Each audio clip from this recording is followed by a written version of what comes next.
Interfaith, as we speak about in terms of religion, is really a way of having different religions speak to one another and listen to one another.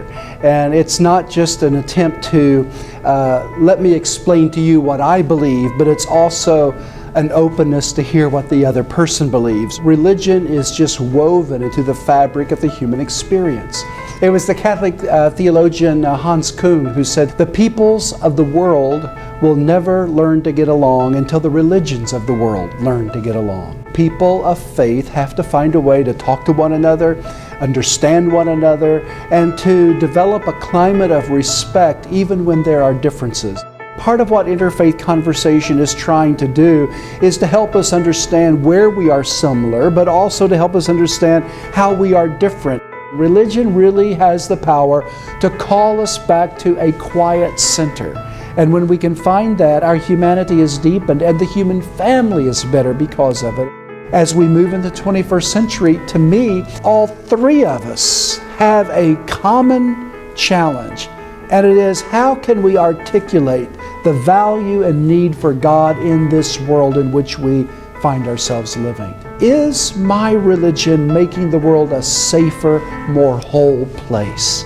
And if we can't say yes to that, then I think we really have to rethink our viewpoint and who we are. But if we can say yes to that, then it seems to me that religion still has something to offer in the 21st century. We really take steps of progress, not so much when we argue, but when we learn and we listen to one another. And that's really what this Trilogue event is about. Part of what we're overcoming is that we're overcoming history. And we're overcoming mistakes that have been made in the past, and we're overcoming sometimes erroneous viewpoints that now can be enlarged and corrected in a positive way. And so yes, there are misunderstandings, and yes, there is distrust, and sometimes it's theological, and sometimes it's political, and sometimes it's historical. But there is a way to work through that, to come to a better place.